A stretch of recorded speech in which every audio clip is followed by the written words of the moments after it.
Welcome to TSAT. Today I am going to introduce you about disaster management. So, in this context, in the case of disaster management, why this disaster management is being introduced into your syllabus? The reason behind it is, you being an executive, you have to face many number of disasters, and you must be able to show different kinds of solutions to different variant types of disasters. So, that is the reason why this has been introduced into your syllabus. So, in this context, in the case of disaster management, we need to understand what is meant by disaster, why we need to manage disasters. So, here in this context, disaster is a cumulative impact caused by a hazard. A hazard, for example, an incident like a cyclone is an example of a hazard, or an earthquake is an example of a hazard, or a drought is an example of a hazard. So, here in this case, these hazards can be because of man-made, and these hazards can be because of natural. So, here for example, the cumulative impact here implies that, for example, if there is a cyclone, because of this cyclone, what happens is it leads to the destruction of houses, it leads to loss of life, destruction of agriculture, loss of cattle, etc., and it leads to inundation of the regions. In this process, people not only lose property and even life also. So, in this process, what happens is the property in terms of public and private property, in terms of the transport systems, the road, railways, etc., and the power supply, etc., are lost. So, in this process, what happens is due to, apart from these loss, the inundation may lead to spread of different kinds of diseases. So, in this process, the cumulative effect of loss of property, life, infrastructure, spreading of diseases together known as a disaster. So, this disaster management which is being managed on the basis of Disaster Management Act 2005 in the case of India. So, why this Disaster Management Act 2005 has been made? The reason behind it is the disaster management before 2005 and after 2005, there is a lot of difference in terms of management. The disaster management after 2005 is being described as a proactive regime. So, why this new mode of disaster management is being described as this kind of proactive regime? Because the fundamental difference here is previously certain actions are taken only after the occurrence of the disaster. In this process, the loss of life and property is more, but when you are prepared in advance, which is considered as one of the major aspects of a proactive regime, when precautionary measures are taken, the loss of life and property can be minimized. That is one of the fundamental difference between the disaster management before 2005 and after 2005. This is being executed in terms of an institutional structure existing in our country. So, what is the institutional structure we have got in our country for the management of the disaster? What is the hierarchy existing in terms of this administration? Who are the authoritative people who are occupying these different levels of hierarchy? What is their authoritative jurisdiction? What action they can take? How they execute the policy will be part of this introduction. So, in this context, so the institutional structure and legal mechanism of disaster management, which is being based upon the Disaster Management Act 2005. So, in the case of this institutional structure of disaster management, this institutional structure is being formed on the basis of the Yokohama conference, which has happened in Japan, and the Sendai conferences later which have been happened, on the basis of which the disaster management institutional structure in our country has been established. The reason behind it is the mode of disasters or the types of disasters, when relatively compared with the previous mode of disasters, the types of disasters have been diversified. That is the reason why previously when the disaster management portfolio is part of the agriculture department has been shifted to the portfolio of home affairs. The reason behind it is during the independence or the post-independence duration, what happens is the mode of disasters are more natural, which are more cyclonic, drought kind of aspects were related to agriculture. But with the change in time, the mode of disasters have gradually changed. That is the reason why they have shifted the portfolio of disaster management to the portfolio of home affairs. For example, if there is a terrorist attack on Taj happened a decade ago, for example. So in this context, what can the Department of Agriculture do in this case because of a man-made disaster caused by terrorism? The Department of Agriculture doesn't have any kind of authority to take any actions to control the impact of disaster. In the same case, for example, in different kinds of disasters, for example, the destruction happened because of an earthquake, or the destruction happened because of a cyclone, or for example, in the case of the corona, is a disaster where the agriculture department doesn't have much mechanism or authority to take certain steps. So the institutional structure is being framed in such a manner where at different hierarchical levels, where the authoritative positions have certain decision making powers to solve the problem. Such is the way the structure of the institution is being designed. So which is being based upon the Yokohama conference held in Japan, where our Disaster Management Act 2005 itself is being designed. So this Yokohama conference, which has held for the first time in 1994 for the management of disaster management, consequently it has led to different types of conferences which are being held, has been projected to you. Sendai conference is such one type of conference happened. So in the case of the National Disaster Management Authority is the apex institutional body which is existing in our country to make decisions on disaster management. So the Prime Minister is being made as the chairman of this NDMA. So why the Prime Minister is being made as the chairman of NDMA? The reason behind it is Prime Minister is a kind of executive authority where he can command any department possible at the central level and even at the state level. That is the reason why the structure of this institution is being made in such a manner where the highest authoritative, the real authoritative person is being placed at the apex position, is the significance of this structure. Apart from this, National Executive Committee is a body because the Prime Minister himself cannot supervise every aspect. It requires certain institutional levels at different hierarchical levels. So one such hierarchical level is National Executive Committee, which is being headed by the Union Home Secretary as the chairman and secretaries of other ministers as members. See the kind of positions this position being occupied by the personal, the executive people from the Union Cabinet, who have got the authority to take decisions throughout the jurisdiction of our country's region. So this is the next level. National Executive Committee consists of all these secretaries chaired by the Union Home Secretary, so that they can command every department possible depending upon the type of disaster happens. Because if it is a disease, the medical department need to take many actions. If it is an agriculture, the agriculture department.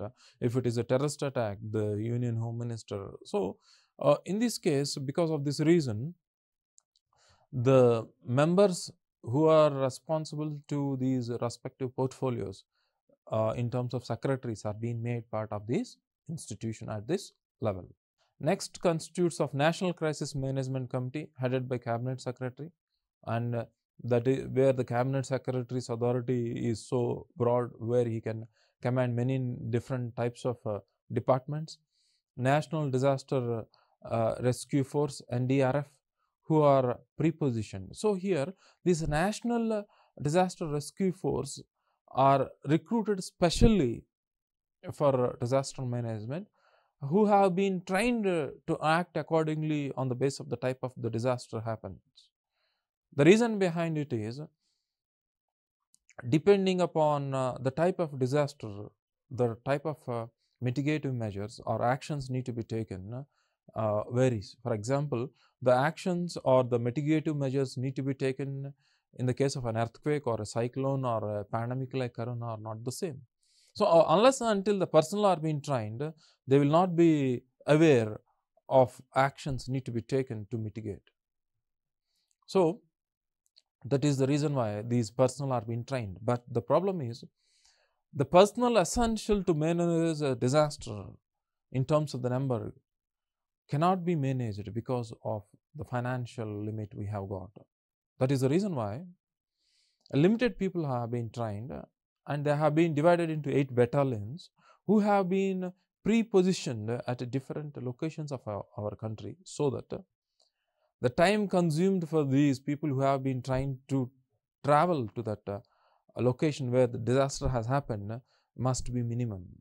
So these trained troops are being pre-positioned. Apart from this, because as I have already mentioned, the number of personnel who have been trained, because they might not be sufficient enough to tackle the scenario, in advance the state government personnel and the central government personnel, in terms of this kind of introduction of management, in terms of at the stage of your training in whatever department you have been selected, will be trained in terms of disaster management, so that in this process of training there is a kind of protocol to follow the authoritative levels, irrespective of the state and central government authorities, because to avoid contradictions of authority between central and state governments, there is a defined line of authority according to this act in disaster management. So to make cooperation and coordination, more coordination I can say rather than cooperation, is being acquired through this process of disaster management through this institutional structure. This is one of the main aim for structuring this institution. The next is State Disaster Management Authority, SDMA. The chairman is the state chief minister. So the state's chief minister has got the real authority to command every department possible. That is the reason why he has been made as an authoritative person as a chief in the state for disaster management. Later, the state executive committee, the chief secretary to the state heads the body. So the chief secretary is the executive or the head in terms of administration for all the personnel in the state in terms of employees. So next is District Disaster Management Authority. In this District Disaster Management Authority, the district collector is being made as the chairman, because the district collector legally has got the authority to command all the departments in the district. So see the kind of line of authority and the kind of people who have been appointed as the heads of these different hierarchical positions is in such a manner where they have got the capacity to make a command to control the situation. Next, the local authorities. In the case of the local authorities, as you know that our local authorities have been divided into tier systems, into 3 or 4 tier systems. For example, we have got the ZP chairmen or the mandal chairmen or the local panchayats. In these cases, at different levels, people have been assigned certain tasks accordingly what they have to do, so that there will be a kind of coordination for an efficient utilization of the minimum available resources to solve a problem, otherwise also known as maximization of resources, is the main aim of this institutional structure. In this case of disaster management, to understand what disaster management is, disaster management can be defined as the range of activities designed to maintain control over disaster and emergency situations and to provide a framework for helping at risk persons to avoid or recover from the impact of disasters. This is what a disaster management is. A range of activities varies from disaster to disaster, because the activities need to be done in the case of a pandemic, the activities need to be done in the case of an earthquake or a cyclone, the activities need to be done structurally in terms of construction, in terms of constructing cyclone structures is a kind of a range of activity. Formulating policies are non-structural mitigative activities. So some are structural, some are non-structural. The actions need to be taken are different, highly diversified. That is what a range of activities are designed to maintain and control over disaster and emergency situations. So because when you are prepositioning people, when the range of activities are diversified, you will be able to manage an emergency situation, piling up, procuring the essential resources varying from disaster to disaster in terms of food, medicines, infrastructure required, transportation, logistics. So in this disaster management, in this era, logistics plays a very major role here. There is a substantial difference when you relatively compare logistics and transportation here. The substantial difference here is, in the case of logistics, under any circumstances, even though the existing infrastructure or systems or the mechanisms fail to supply the essential resource to the required region, logistics search for an alternative mechanism or a route to make the services and resources are being supplied. So for example, if there is an earthquake, the transportation in terms of roadways are disrupted. So you must be able to find another mechanism of drones or helicopters, etc., to make these medicines or doctors need to be transported to the respective region. Is a logistic mechanism. So, and provides a framework for helping at risk. So whom need to be first helped? People who are vulnerable, who are at risk, need to be helped first to avoid or recover from the impact of disaster. So this is the main mode of this proactive regime of disaster management in the modern era. After understanding the institutional structure of disaster management, we shall know the objectives of disaster management. So the disaster management has got a certain objectives. What are they? To avoid human and economic loss. So loss of life is the prior aim of the disaster management. Apart from this, in terms of economic loss, varies from situation to situation. For example, if an hazard happens in a no man's land where nobody is existing there, then it doesn't lead to a disaster. Disaster happens only when there is a loss in terms of loss of human habitations or life or loss of property or ecological damage. So here, in this condition, the economic loss can be a loss of housing or any kind of agricultural crops or cattle, or it can be any kind of resource loss can be considered as an economic loss. So to minimize loss of life and property is one of the main objectives of disaster management. To reduce personal suffering. So here personal suffering means, for example, if in the process of disaster, for example, if the head of the family is lost, what happens is the consequential impact of the loss of the head of the family has got an impact on the rest of the family members in terms of economic activities or in terms of different kinds of earning mechanism, etc. So in this process, we need to support these people financially and psychologically in such a manner where they are not deprived of any of these aspects in terms of security, etc. so that already they are suffering with a kind of this impact. When we support them with this kind of management, the consequential impact of disaster cannot be felt by the people. And speedy recovery. So when these kind of steps can be taken in advance, a proactive regime in expectation of a disaster, and necessary steps need to be taken, identifying the different types of disasters, identifying the probability of occurrence of a type of disaster, and zoning them geographically, so that the possibility of occurrence of a cyclone is limited to a geographical region. The possibility of occurrence of an intense earthquake is limited to a geographical region. So the necessary actions need to be taken, need to be intensified in a region where the probability of a specific disaster is more, so that the recovery can be made very speedy. Is one of the main aspects of disaster management. So the main aspects of disaster management are, for example, preparedness. You must be prepared in advance. So in this process of preparedness, there must be a procedure.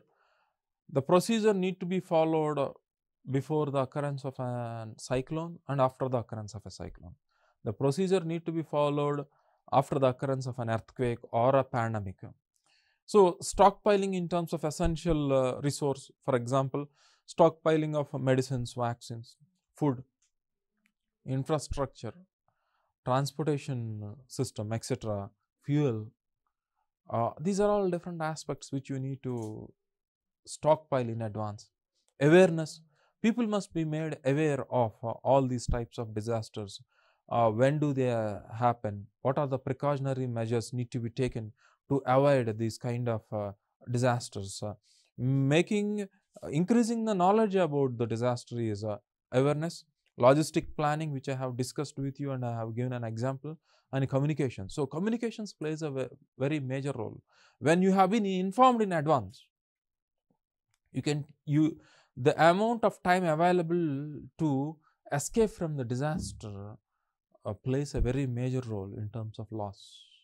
So the modern communication system, the satellite communication systems, plays a very major role. For example, the existing communication systems which can work only when the signal towers nearby us in the coverage area where you are, when they are being destructed, our cell phones doesn't work. So you must have an alternative mechanism of communication. For example, satellite phones work in the apps even when the telephone towers are being destructed. For example, a radio can work even without a antenna. So you need to have a certain kind of communicative systems which are helpful in speedy transmission of the information to the respective departments or to the people to escape from the disaster after being predicted.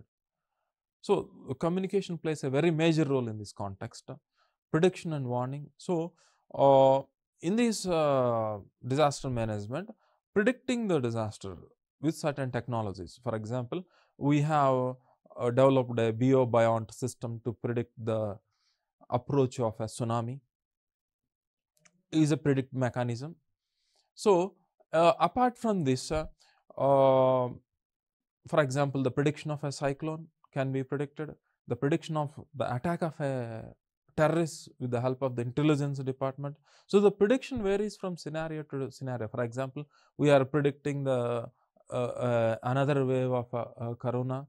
We have been kept the oxygen cylinders or vaccines. We have vaccinated with the second dose and booster dose. Is a prediction and a preparedness for a kind of disaster, which is a pandemic, for example. Warning the people to have vaccines, warning the people to evacuate a place where being inundated. These are all different kinds of warning, varies from disaster to disaster. Response, reacting after the situation. So when a disaster happens, the way you need to respond to a cyclone or a pandemic or an earthquake or a terrorist attack varies. How to react and respond is being described in this disaster management. Hazard analysis means the possibility of occurrence of a hazard and how it happens, the extent being impacted, the loss of life and property, who have been affected, who are the vulnerable people, whom need to be helped. For example, hazard analysis in the case of inundation due to floods, hazard analysis in terms of an earthquake varies from hazard to hazard or disaster to disaster. So, vulnerability analysis. So, who is going to be impacted must be analyzed. For example, in the case of floods, you will be able to identify a region irrespective of the age, the geographical location is vulnerable, the low-lying region. For example, in other vulnerability analysis, for example, vulnerable people in terms of the impact of pandemic. For example, in this case, age limit is vulnerable. The older people are more vulnerable in this context. So, vulnerability varies from context to context. In the case of corona, it is age group. In the case of inundation due to floods is a low-lying region. So, you must be able to identify a region of a disaster to which people are vulnerable varies from condition to condition. The border people are being prone to more terrorist attack. Low-lying region being subjected to inundation, old age people are being subjected to more diseases. Pre-morbid conditions are vulnerable to certain diseases. So, vulnerability varies from condition to condition. And mitigation and prevention. In the case of mitigation and prevention, mitigation means reducing the impact of. So, the mitigative measures need to be taken to reduce the impact varies from disaster to disaster. For example, in the case of a cyclone or in the case of a pandemic, the mitigative measures is vaccination is a mitigative measure. In the case of a cyclone, making the people to evacuate from a region to escape from the disaster of a cyclone is a mitigative measure. And by evacuating the people, you can prevent the loss of life. By vaccinating, you can prevent the loss of life, providing immunity to the people. So, these are all some of the aspects of disaster to reduce the impact of disaster management. The next is major role of disaster management. So, friends, this area will be discussed in the next episode, and we shall meet in the next episode continuing the disaster management. Thank you.